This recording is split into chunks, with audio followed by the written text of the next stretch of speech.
చేయాలంటే వాడి చేతిలో ఆయుధం విద్యని, ఆ విద్యను అందించడానికి, విద్యను అందిస్తే మాత్రమే వాడి జీవితాలు మారతాయి అని చెప్పినటువంటి బాబాసాహెబ్ రాజ్యాంగం. మీరు రాజ్యాంగం మీద ప్రమాణం చేశారు, ఆ రాజ్యాంగ విలువలు ఏమైనా కాపాడారా? లేదే. 99లో ఒక మేనిఫెస్టో ఇచ్చారు. 99లో 33% అన్నావు, మార్కెటింగ్ కమిటీలో వాళ్ళకి ఓటాలు అన్నావు, అవి రెండు వెళ్ళిపోయాయి. 2004కి ఆల్ ఫ్రీ అన్నావు, అది మర్చిపోయారు ప్రజలు అనుకుంటున్నావు.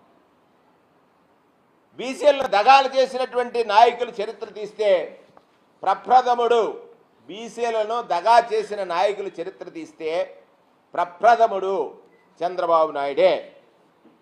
2009లో ఆల్ ఫ్రీ అన్నాడు.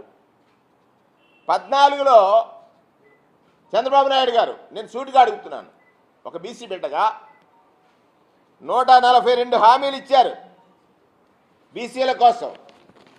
బీసీల కోసం 142 హామీలు ఇచ్చారు.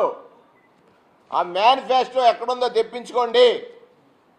మీరు మర్చిపోతారు, జనాన్ని మర్చిపోయారు అనుకుంటారు. ఆ లిస్టుని ఎందుకు మాయం చేశారు? అందులో ఎన్ని హామీలను మీరు అమలు చేశారో ఒకసారి సూటిగా అడుగుతున్నాను. ఆ వేదిక మీద కూర్చున్నటువంటి అచ్చెన్నాయుడు గారు, ఆ వేదిక మీద కూర్చున్నటువంటి బీసీలు ఎవరైతే మాట్లాడుతున్నారో వారందరినీ కూడా అడుగుతున్నాను. 2014లో 142 హామీలు ఇచ్చి ఎన్ని హామీలను అమలు చేశారు? ఒక్క హామీ కూడా అమలు చేయలేదు. ప్రతి 5 సంవత్సరాలకి ఒక వేషం వేస్తూ ఉంటాడు మోసం చేయడానికి. ప్రతి 5 సంవత్సరాలకి ఒక వేషం వేస్తూ ఉంటాడు మోసం చేయడానికి. ఈ రాష్ట్రంలో 139 కులాలు ఉన్నాయని గుర్తించినటువంటి నాయకుడు జగన్మోహన్ రెడ్డి గారు. ఈ సందర్భంలో మీ ద్వారా రాష్ట్ర ప్రజలకు చెప్పాలా, ఉచిత విద్యుత్ అన్నప్పుడు కాల్పులు జరిపించావు, రైతుల్ని కాల్పించావు. మళ్ళీ అదే ఉచిత విద్యుత్తు నేనిస్తానని నీ నోట అనిపించాడు నాడు రాజశేఖర రెడ్డి. ఆరోగ్యశ్రీ తీసుకొచ్చినప్పుడు నువ్వేం మాట్లాడావో తెలుసా? ఆరోగ్యశ్రీ తీసుకొచ్చినప్పుడు ఈ రాష్ట్రంలో ప్రజలకు ఆరోగ్యంగా ఉండాలి, పేదరికం వాళ్ళకి శాపం కాకూడదని ఆలోచించినటువంటి రాజశేఖర రెడ్డి గారి పైన నువ్వు ఏ విమర్శలు చేశావో ఒకసారి గుర్తు చేసుకో. 14 సంవత్సరాలు ముఖ్యమంత్రిగా ఉండి ఈ బీసీల యొక్క వెనుకబాటు తనానికి కారణం వాళ్ళకి విద్యను అందకుండా చూసినటువంటి బీసీల ద్రోహి చంద్రబాబు. ఎందుచేత 92లో ఆర్థిక సంస్కరణలు జరిగితే 97లో ఐటీ భూమి వస్తే బీసీ విద్యార్థి కానీ బీసీ యువకుడు కానీ ఐటీలో ఎంట్రావలేకపోయాడే. రాజశేఖర రెడ్డి గారు 2007లో ఫీజు రియంబర్స్మెంట్ పెట్టిన తర్వాత మాత్రమే ఇంజనీరింగ్ చదివాడే. బీసీ బిడ్డ నువ్వు బానిసలుగా చూడడానికి కుల వృత్తులను ప్రోత్సహిస్తావు అంటే మను సిద్ధాంతాన్ని ఫాలో అవుతున్నావు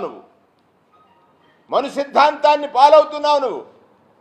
చంద్రబాబు నాయుడు గారు, మీరు కానీ మీ పక్కనున్న నాయకుడు కానీ మను సిద్ధాంతాన్ని ఫాలో అవుతున్నారా?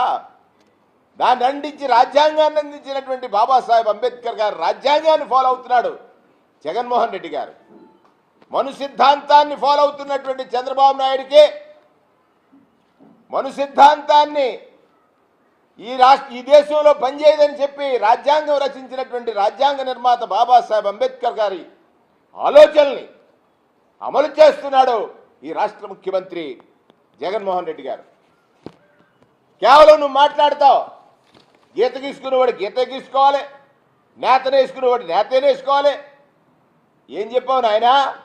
ఆదరణకు 5,000 కోట్లు ఇచ్చావా? రమ్మను, నువ్వు రాలేతే నీ వాళ్ళు పంపు. 162 కోట్లు నాసి రకం వస్తువులు అంటే వాళ్ళ కుల వృత్తులకే పరిమితం కావాలి తప్ప వాళ్ళ పరిజ్ఞానం సంపాదించి సమాజంలో ఎదగకూడదని నీ నిజస్వరూపం ఇవాళ బయటపడింది. బీసీ కులాల్లో ఉపకులాలు ఉన్నాయి ఎన్నో మాట్లాడలేకపోయావు. నిన్న చదివావు. కారణం ఏంటో తెలుసా? జగన్మోహన్ రెడ్డి గారు నీ నోట ఈ కులాల ప్రస్తావన చేయించాడు. ఆ రోజు ఏమన్నావు? నాయి బ్రాహ్మణులు వస్తే